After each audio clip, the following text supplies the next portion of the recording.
Muy buenas tardes con todos. Vamos a iniciar nuestra jornada académica para nuestro primer Congreso Internacional de Medicina de Emergencia, Encuentro en la Mitad del Mundo, Ecuador 2020. Tendremos nuestros temas enfocados en soporte vital en trauma, y el primer tema de conferencia será controversias en la atención prehospitalaria, la evidencia frente a la moda, a cargo del tecnólogo en emergencias médicas Alejandro Zambrano. Él es tecnólogo en emergencias médicas por el Instituto Superior de la Cruz Roja, es instructor de BLS, ACLS, PALS, American Safety and Health Institute, es instructor y asociado BLS, ACLS, PALS, CPE, DEA, National Healthcare Provider Solutions, and instructor Bleeding Control, ACS. Es instructor Stop the Bleed y es director de Emergency Health and Care Training Center. Bienvenido, tecnólogo en emergencias médicas, Alejandro Zambrano.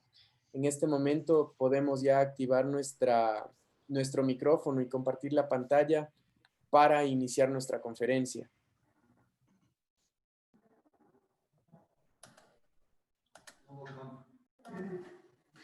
Bueno, no sé si me están escuchando. Muy buenas tardes con todos. Y bienvenido, Deben Alejandro. confirmando Buenas si hay tardes. un buen retorno del audio. Buenas Escuchamos, tardes, Alejandro. Bienvenido. Perfecto. Sin ningún inconveniente. Bueno, si no tenemos inconvenientes con el audio, muy buenas tardes con todos. Buenas tardes con las personas que han sido parte de la coordinación y la programación de este gran congreso que ha traído por primera vez el enfoque a lo que es medicina de emergencia. Gracias a la invitación de todo el equipo logístico detrás de estas intervenciones. Gracias al doctor Alejandro Vargas, el director médico del congreso, quien también ha extendido la cordial invitación. Bueno, en honor al tiempo, me gustaría empezar diciendo que es un tema que para mí ha sido un poquito difícil de abordarlo, ya que hay muchas cosas por las cuales hablar, que en honor al tiempo se nos van a escapar algunas o algunas toparemos de forma muy superficial.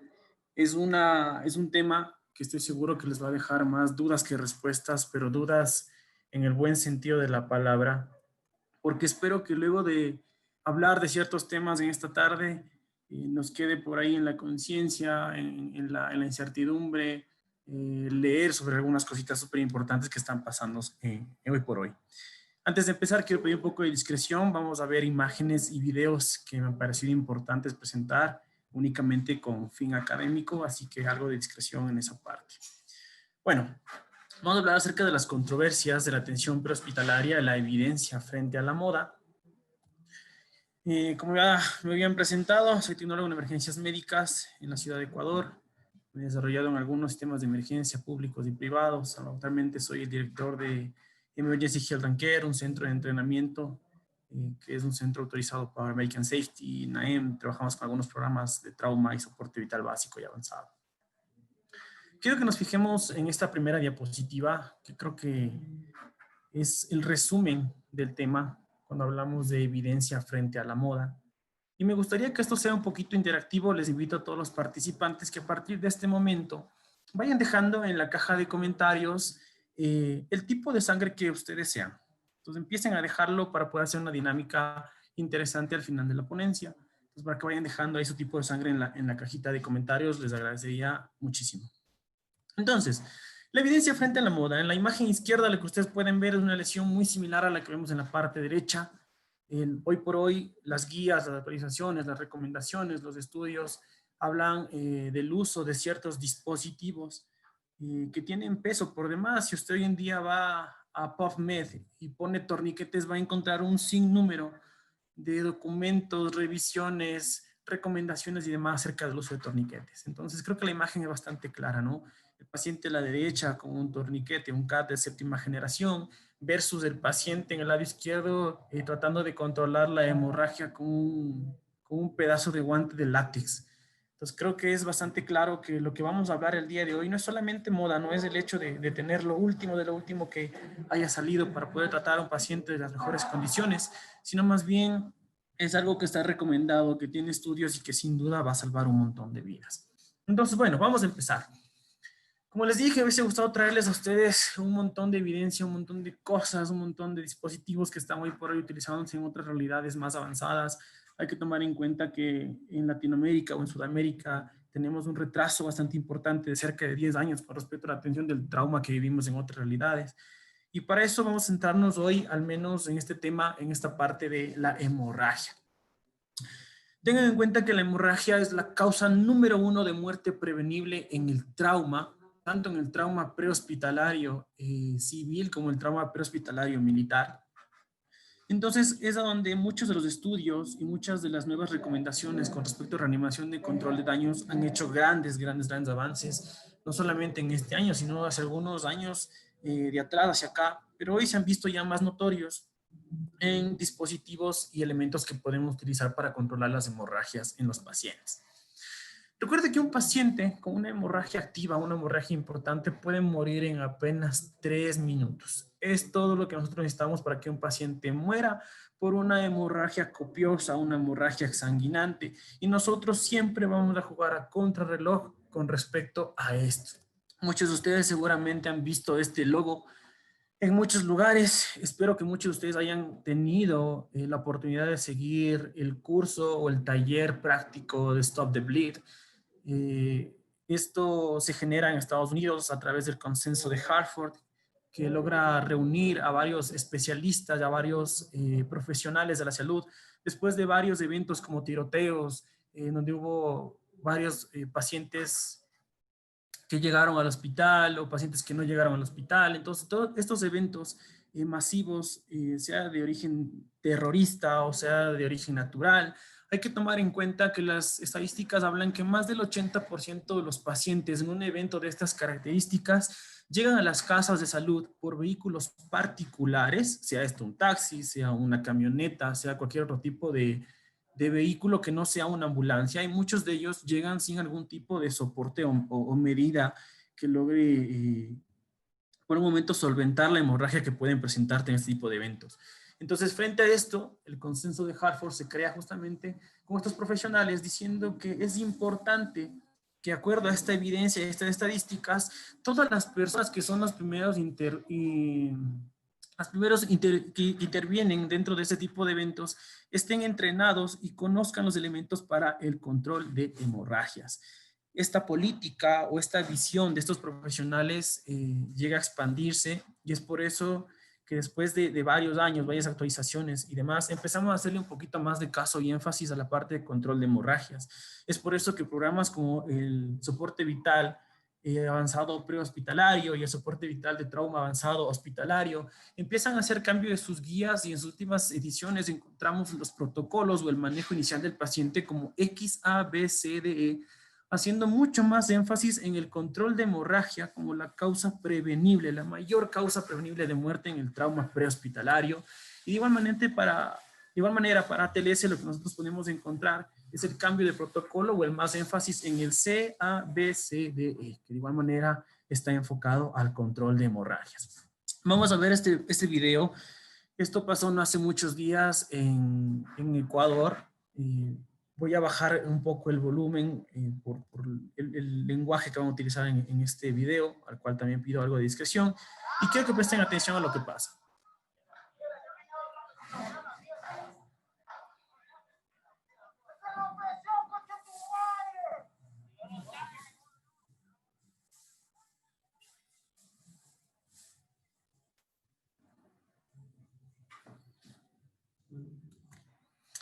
Entonces, rápidamente podemos observar que se está produciendo un evento de violencia entre fuerzas del orden.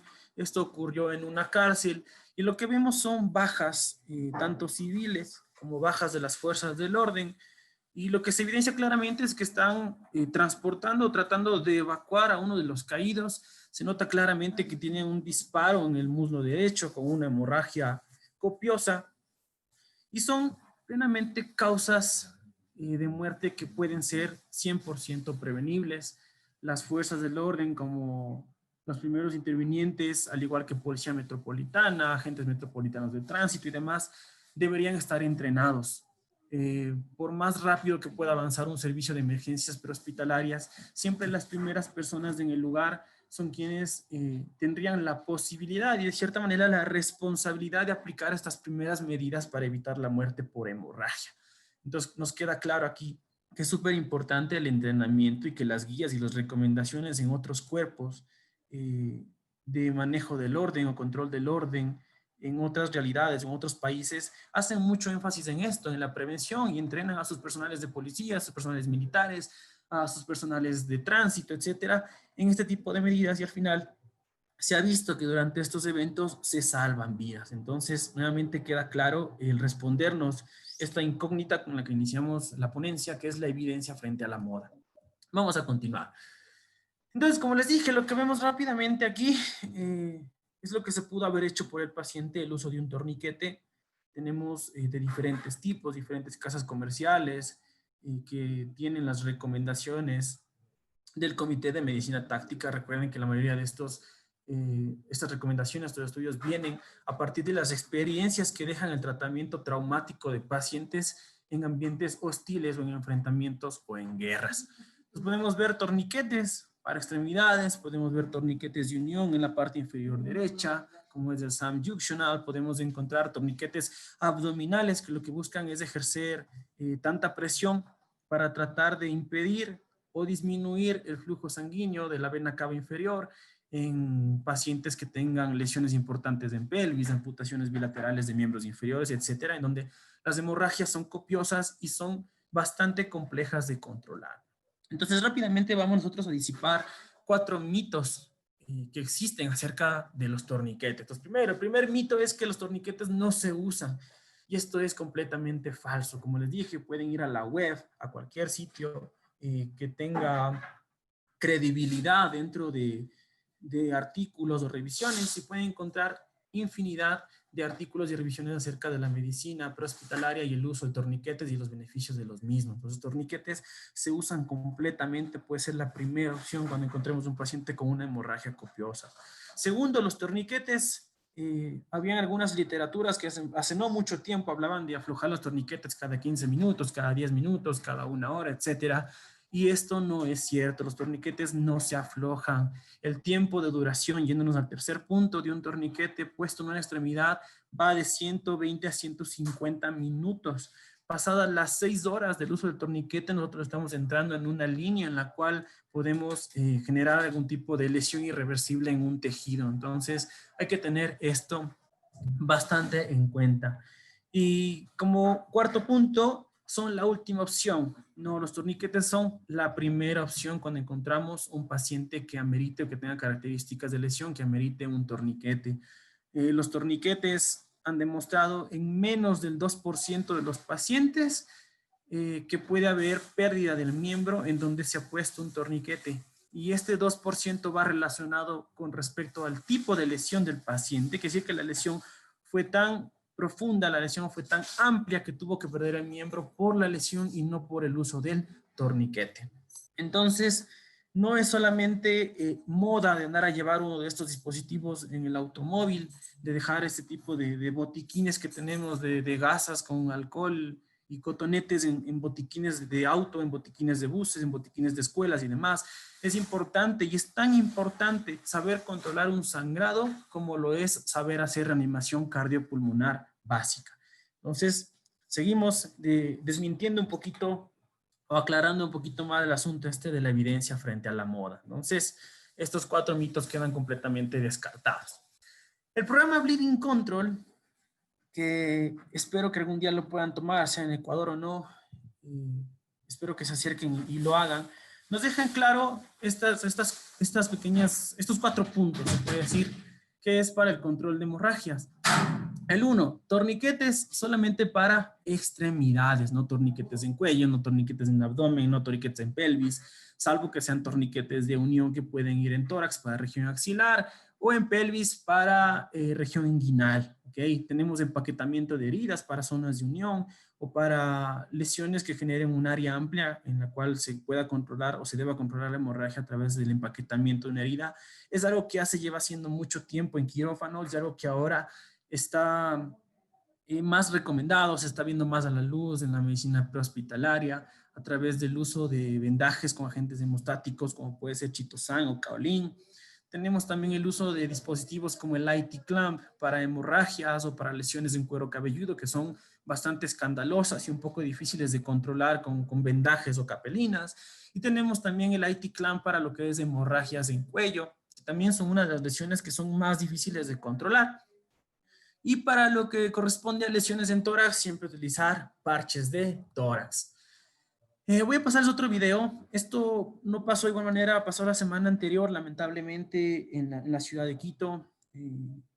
Seguramente las personas que son de Ecuador lo vieron, los que están fuera de Ecuador, me gustaría que presten atención a lo que pasó, a este enfrentamiento que existe entre vendedores ambulantes y agentes metropolitanos de control. Entonces empieza a producirse aquí la parte de la violencia, la enfrentación, y quiero que miren aquí lo que pasa. Justo en este segundo voy a repetir esta parte y quiero que se fijen en lo que pasa entre este vendedor y este policía. Entonces, si todos se fijaron, acaba de propinarle 2 puñaladas en el costado izquierdo del policía. No dura ni 30 segundos y se desvanece. Los policías o la gente del orden no tienen idea qué hacer, no están entrenados para actuar en este tipo de situaciones. Tienen un hospital que está a menos de 3 minutos donde se produjo este incidente y lamentablemente no hubo nadie que le pueda dar primeras acciones y en el hospital lamentablemente el agente metropolitano de control falleció. Entonces, eh, puede ser que las lesiones sean mortales, que cualquier intervención pronta en el caso que la lesión haya generado daño al miocardio, al músculo cardíaco, haya generado daño a grandes vasos como la aorta. Hay muchos casos en los cuales los pacientes sí pueden ser salvados o les damos un poquito más de tiempo con intervenciones prontas. Entonces, en un caso como estos de herida penetrante, lo que nosotros tenemos y lo que nos demuestra la evidencia ahora es el uso de parches de tórax. Lo que ustedes ven aquí es un parche de tórax con una válvula unidireccional, lo cual nos evita hacer lo que antes conocíamos como levantar una esquina del parche improvisado. Recuerden que los parches improvisados sean de 3 o 4 lados. En un paciente que está sangrando, que está sudoroso por el shock, por el dolor, no se van a pegar y es justamente lo que esta tecnología de parches hace, es tener aditamentos especiales en el pegamento para fijarse al sitio de lesión, pese a que el sitio de lesión se encuentre mojado, se encuentre con sangre, se encuentre sudoroso. Entonces, vuelvo y repito, no es solamente esta parte de moda de que quiero tener esto en mi maleta o no. Es irnos más allá y saber que esto existe por algo y que en realidad en otras situaciones está salvando muchas vidas.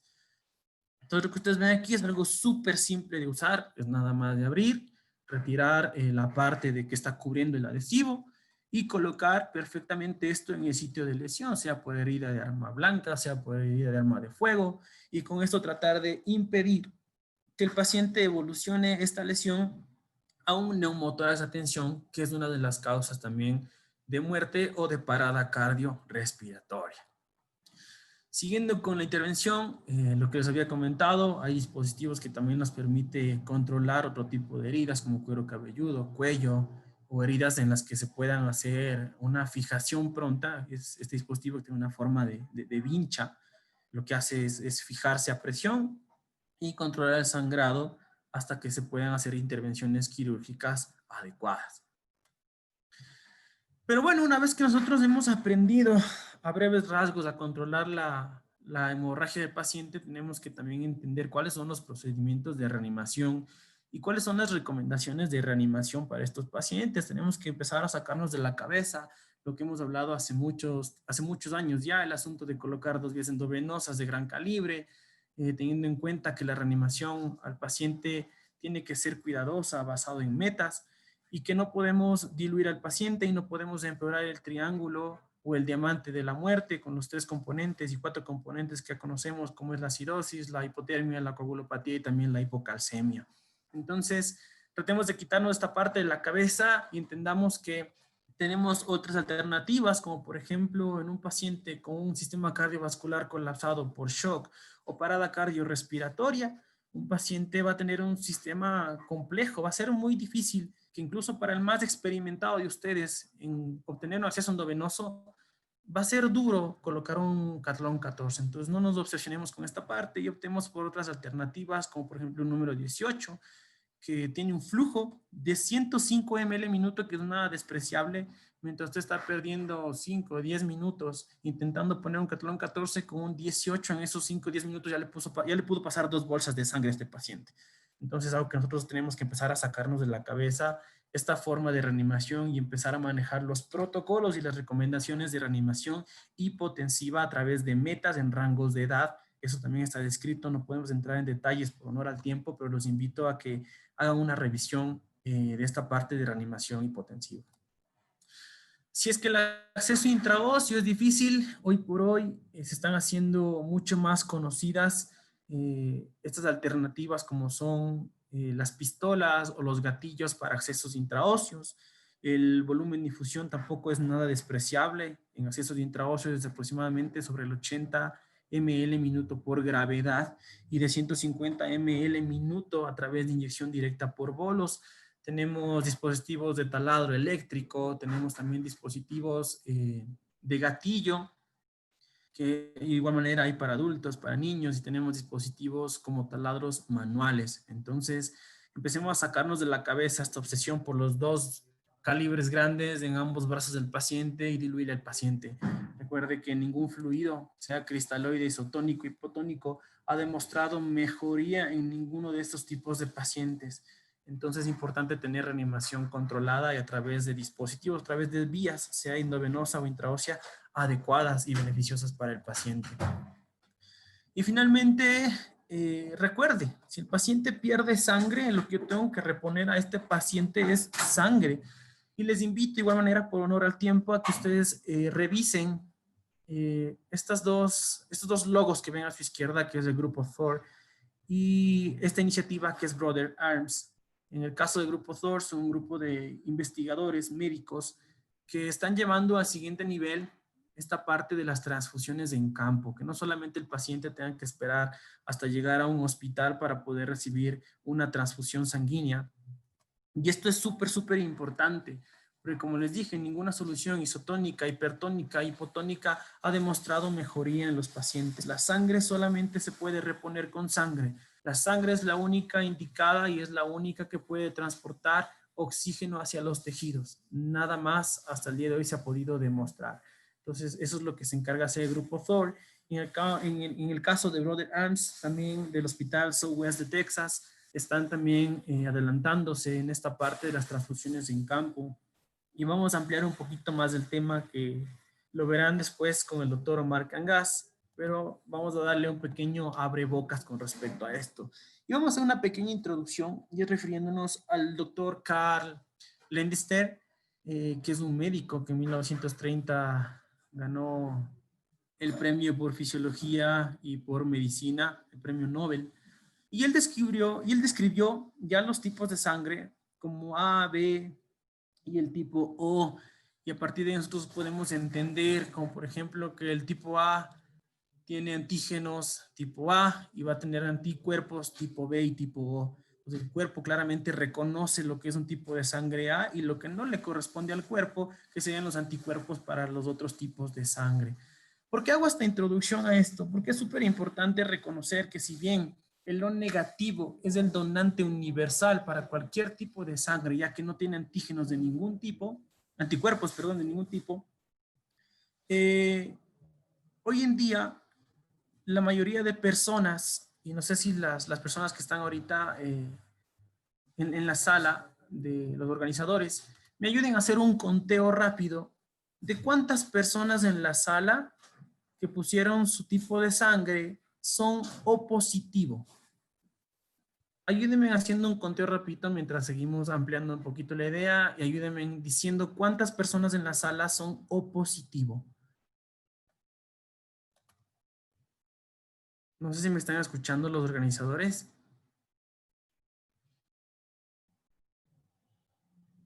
Sí, Doctor Alejandro.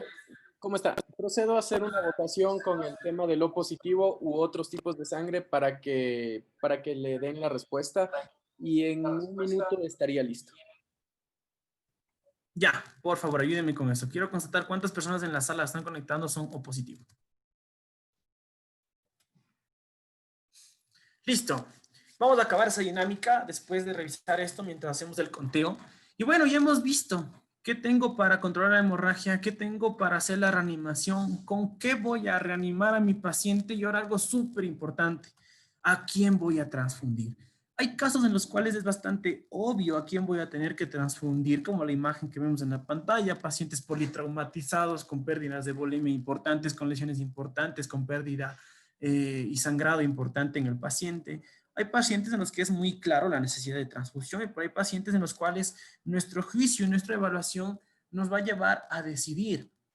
Y de igual manera, quiero que en los comentarios los médicos, paramédicos y el personal de salud que está aquí me respondan rapidito qué hacen ustedes para decidir transfundir a un paciente. ¿Qué examen hace o qué pide usted para empezar a transfundir a un paciente? Necesito que me ayuden eso rapidito y vamos a interactuar en esta ponencia, Ya. a no quedarnos con el silencio incómodo, más bien que esto sea mutuo. Entonces, a las personas que están viendo en la ponencia, ayúdenme poniendo los mensajes. ¿Qué es lo que ustedes hacen antes de pedir la transfusión o decidir transfundir a un paciente? ¿Piden exámenes o qué es lo que hacen para decidir esto? Este momento Mientras esperamos el minutito y contamos. Sí, este momento está lista la votación. Se llama tipo de sangre. Pueden elegir entre O positivo u otros. Yo le lanzaría la votación y en un minuto tendríamos los resultados, ¿ya? Listo, muy amables. Mientras tanto, sigamos escribiendo esta parte, lo que les había dicho en el mensajito.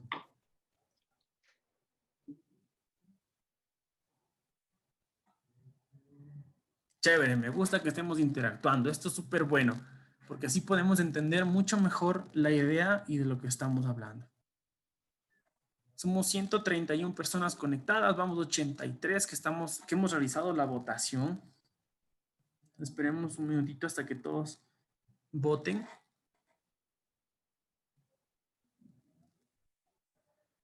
Y mientras tanto, sigamos poniendo en los comentarios esta parte. ¿De qué hacen ustedes o qué piden antes de iniciar la transfusión de un paciente?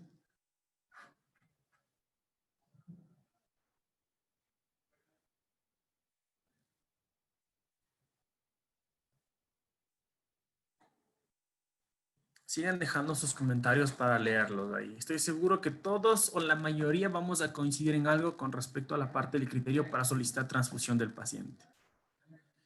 Listo, se cumplió el minuto. El 70% de las personas en la sala son O positivos y los demás son otro tipo de sangre. Esto me parece súper interesante.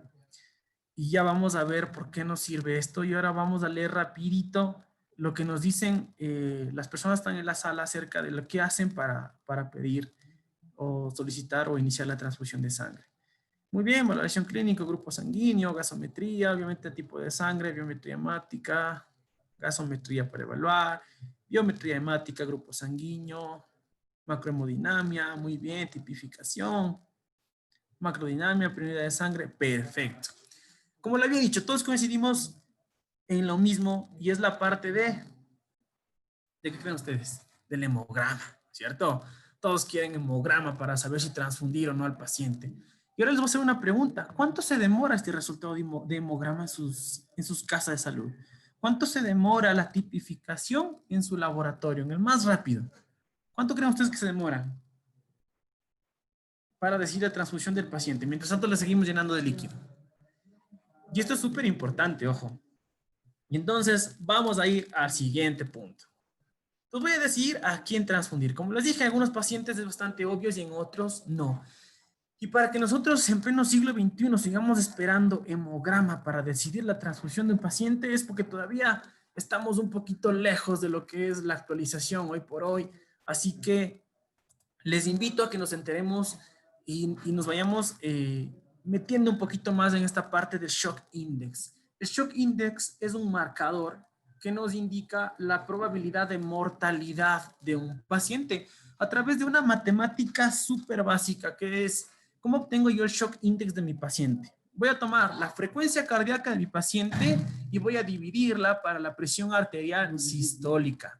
Si usted tiene un valor mayor de 0.8 en esta matemática súper básica, transfunda al paciente. Quiere decir que el paciente ha perdido demasiada sangre y que usted con líquido probablemente no le va a hacer un mayor bien al paciente. Entonces les invito a que lean un poquito más y amplíen esta parte de Shock Index. ¿En qué ámbito nos puede servir esto? Pues en el ámbito prehospitalario. Recuerden que hoy por hoy la mayoría de guías, la mayoría de recomendaciones dicen que en el ámbito prehospitalario es donde se va a encontrar la mayoría o la mejora para el paciente. Si en el ámbito prehospitalario todo se ha hecho correctamente, ventilación, oxigenación, perfusión, control de hemorragias, analgesia y demás, esto va a ser o se va a traducir en un mejor tratamiento, una mejor valoración y un mejor resultado en el ámbito hospitalario y en la salida del paciente del hospital, en el alta hospitalaria. Pero todos me dirán, ¿y qué pasa con el ámbito intrahospitalario? ¿Sigo pidiendo hemograma o no sigo pidiendo hemograma? Entonces vamos a ver qué tengo para el ámbito intrahospitalario y les invito a que ustedes lean los criterios de transfusión del Hospital Southwest Texas.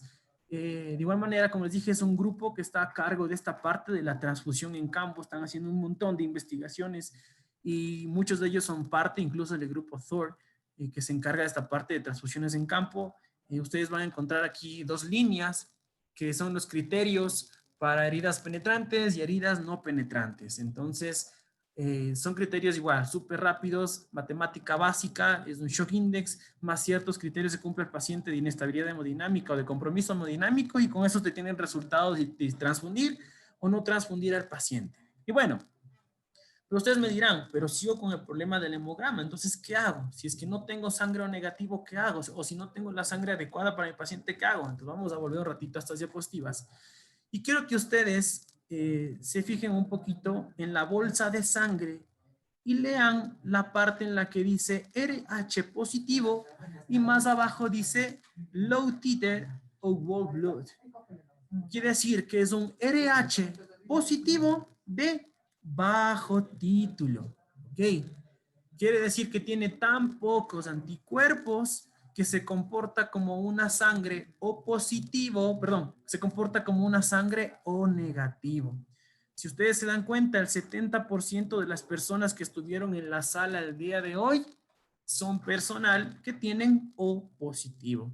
Cuando usted trabaja en grupos de reanimación o en medicina de difícil acceso o medicina extrahospitalaria en lugares difíciles o en escenas difíciles, es algo en lo que está trabajando estos dos grupos y estas investigaciones, y es llevar esto, la transfusión de campo, que ya es posible en otras realidades. En algunos países de Europa es posible ya la transfusión en campo en las unidades prehospitalarias a través de este reconocimiento de lo positivo de bajo título que se comporta como un O negativo y que eso nos volvería de cierta forma gran parte de la población en donadores universales. ¿Qué les parece esa ideota y esa información que les acabo de lanzar? Por honor al tiempo, nuevamente les pido que esta información ustedes traten de ampliarla un poquito más. Voy a ver si es que les paso a los coordinadores de grupo algunos documentos importantes acerca de esto. Y la parte de transfusión, de cómo hacerla, ya la van a hablar más adelante con el doctor Marc Angás. Entonces, volviendo a donde nos quedamos. ¿Cuál es el mejor lugar para iniciar la transfusión? Como yo le había dicho, en el ámbito prehospitalario, es lo que nos indican hoy por hoy los estudios. Y si ustedes ven aquí, sea en transporte aéreo, sea en transporte terrestre, es el mejor lugar para iniciar la transfusión. Le va a llenar mucho menos de líquido al paciente. Recuerde, los estudios hasta el día de hoy demuestran que en pacientes sanos, dentro de los 40 minutos posteriores a la administración de cristaloides, un tercio de ello se queda en el intravascular y lo demás se fuga hacia intersticial y otros espacios. Al fugarse a un espacio intersticial u otros espacios, lo que vamos a hacer es aumentar la distancia entre el alveolo y el capilar para la buena difusión de oxígeno, y con eso seguimos complicando mucho más al paciente.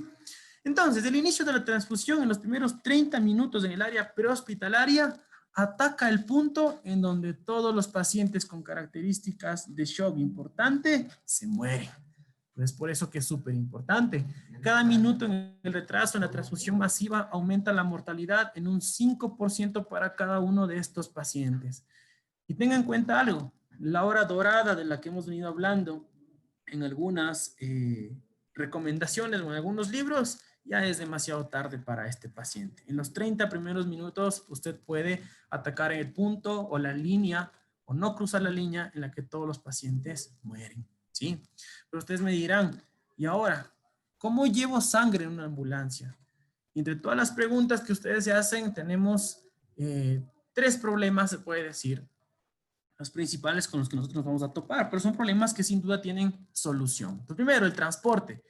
¿Qué hago? ¿Cómo puedo transportar sangre? ¿Cómo meto sangre en una ambulancia si es que la sangre tiene que ir a bajas temperaturas? Pues no hay inconveniente. Hoy por hoy existen dispositivos como el que ustedes ven aquí que no son eléctricos, mucho ojo, no son eléctricos ni funcionan con baterías. La tecnología de estos dispositivos permite tenerlos 108 horas en este pequeño contenedor a varias bolsas de sangre. Hoy por hoy ya hay incluso uno que puede tenerlo hasta 30 días, puede tener bolsas de sangre perfectamente refrigeradas para que puedan ser utilizadas. Son de venta libre al público, no tienen ningún tipo de preferencia para ningún sistema de emergencia militar o civil, son de venta libre. Usted puede gestionarlo, lo hace y adquiere este tipo de elementos para el transporte de sangre. El segundo, ustedes me dirán, pero Alejandro, ¿cómo hacemos si es que la sangre tiene que transfundirse caliente al paciente y en el contenedor está fría? Pues no hay ningún inconveniente.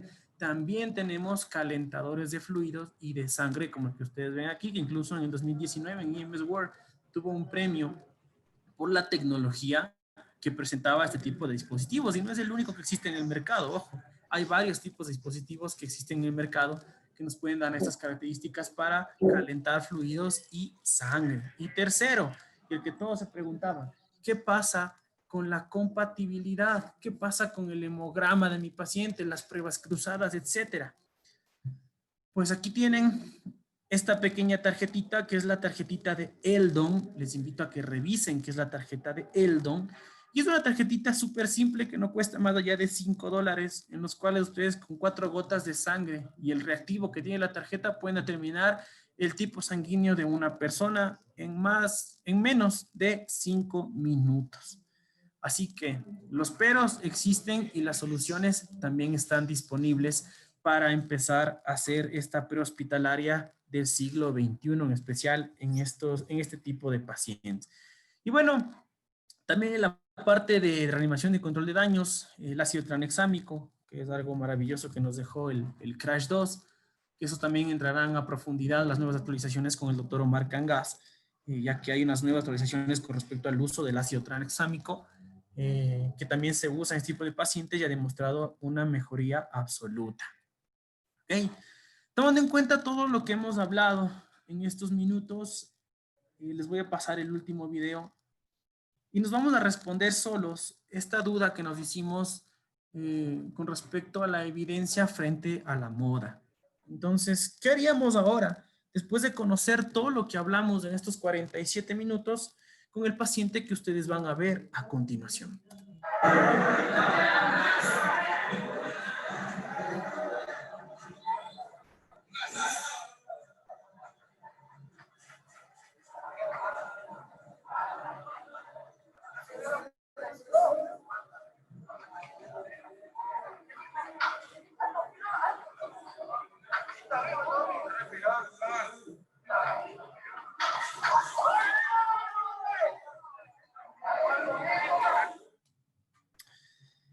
Basándonos en este último video, es clara que la evidencia es evidencia y el uso de ciertos dispositivos, agentes y tecnología para el tratamiento de pacientes en estados de shock, pacientes con hemorragias profusas, no es solo moda.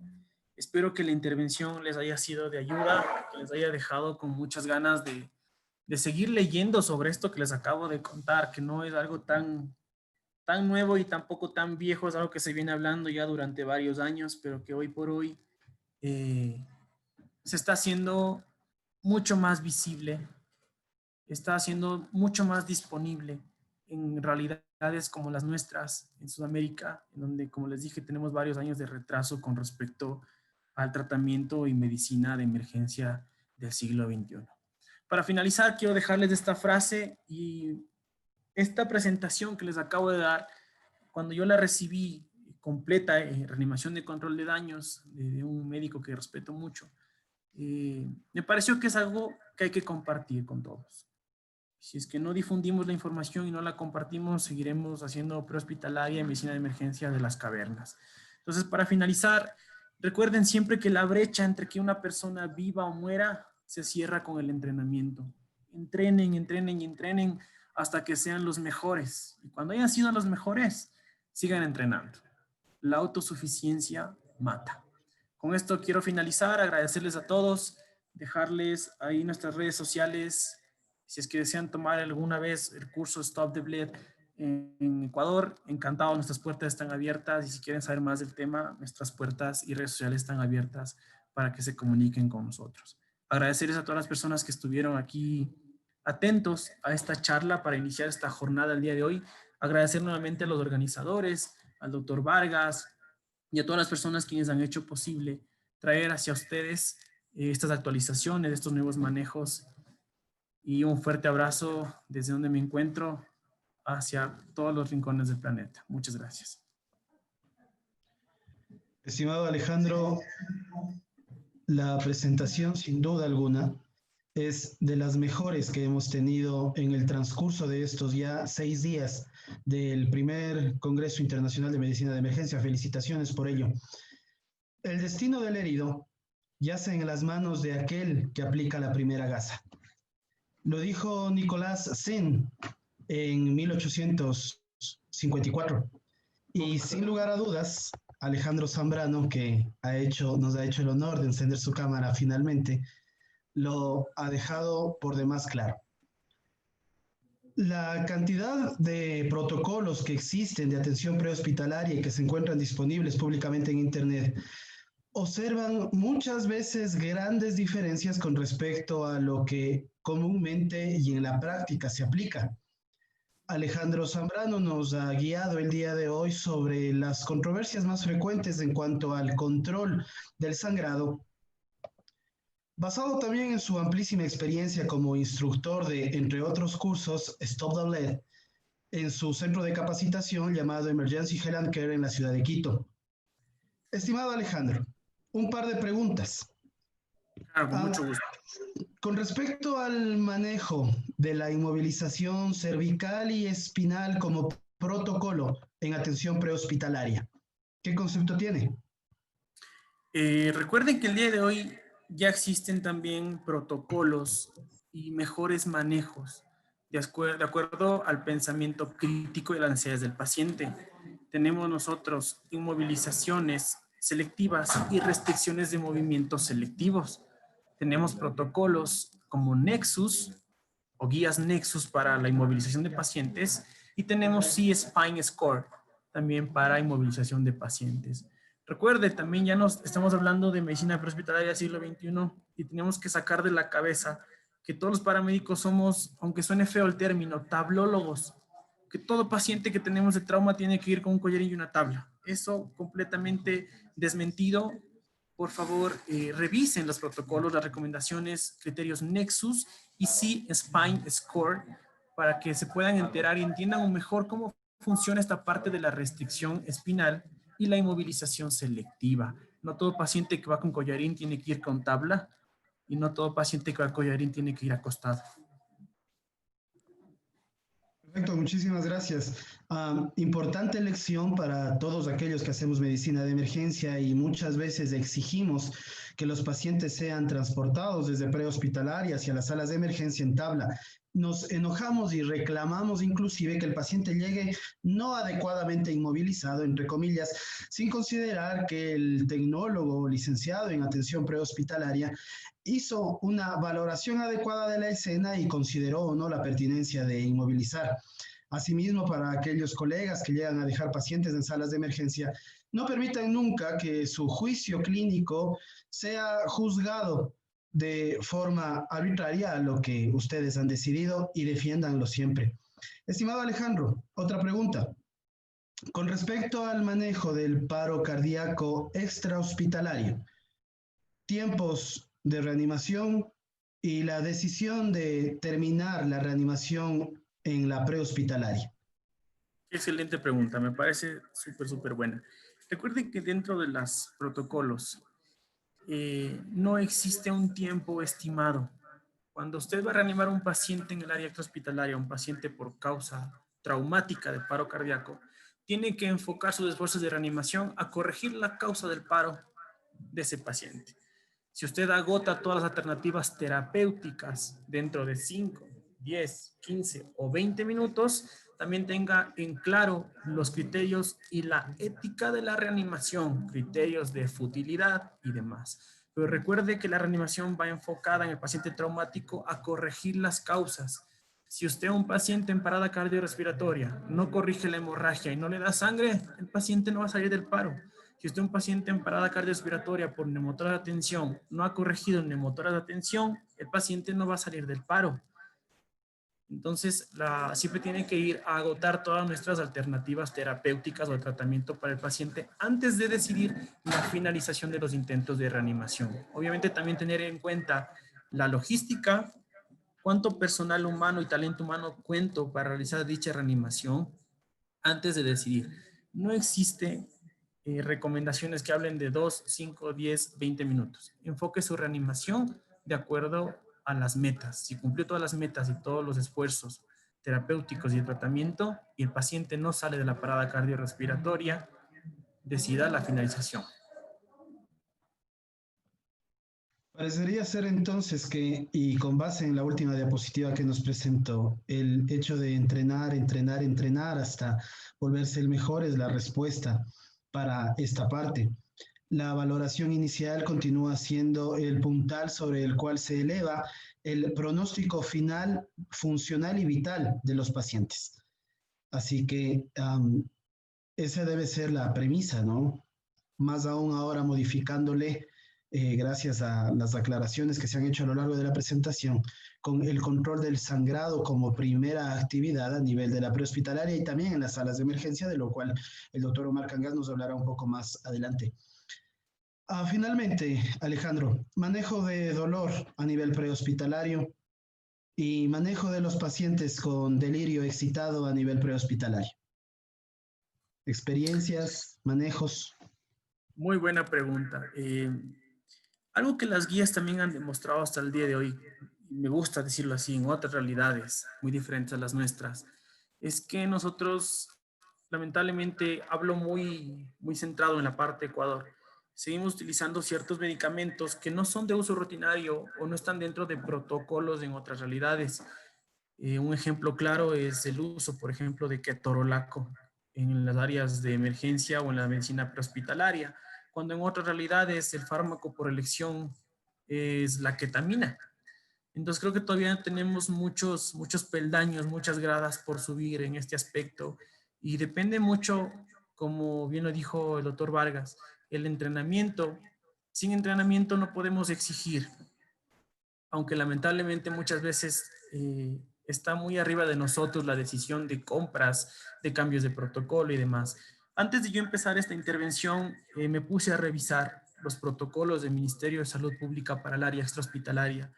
Y lo digo con mucho pesar. Todavía se encuentran con guías o recomendaciones de 2010. Entonces creo que todavía nos queda mucho camino por seguir. Y con respecto a la pregunta, lo que se recomienda o el medicamento de elección es la ketamina como medicamento analgésico o el uso de opioides como fentanil o morfina en el caso de pacientes con dolores moderados o severos. Recordando que inclusive hay una fuerte recomendación para utilizar el fentanilo nebulizado como medicamento para control del dolor, tanto a nivel extrahospitalario como analgesia óptima en niños y también en adultos a nivel intrahospitalario.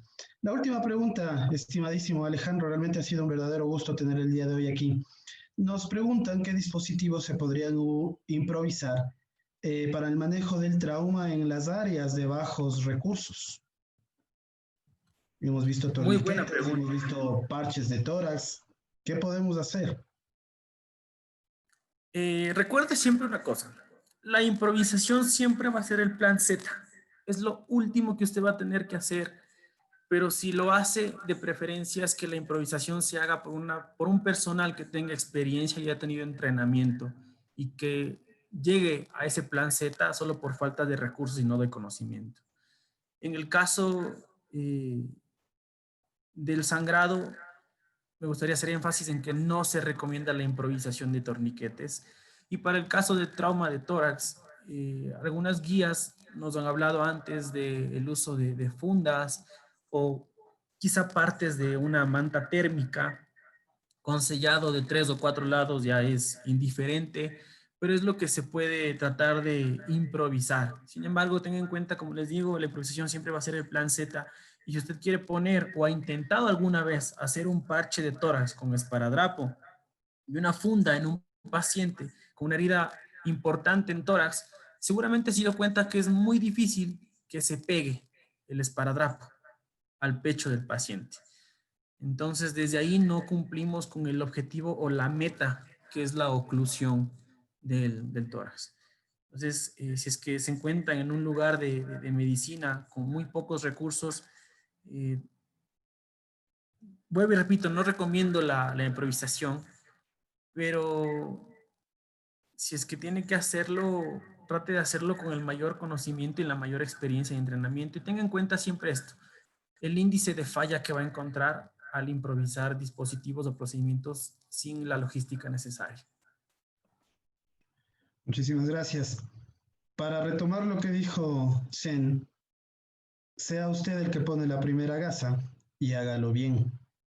Alejandro Zambrano nos ha guiado el día de hoy sobre un manejo mejor y adecuado del trauma. Alejandro Zambrano es tecnólogo en emergencias médicas, graduado de la Cruz Roja Ecuatoriana y es el director de un centro de capacitación en la ciudad de Quito llamado Emergency Health and Care, que provee certificaciones en diversos cursos de este maravilloso mundo de la medicina de emergencia. Apreciadísimo Alejandro, un abrazo grande. Será hasta la próxima. Muchísimas gracias por estar hoy con nosotros. Muy amables, gracias. Estaré facilitándoles algunos links para que puedan revisar algo de lo que hablamos el día de hoy. De igual manera, para que puedan hacer un curso virtual sobre la transfusión en campo. Hasta luego, que pasen muy bien.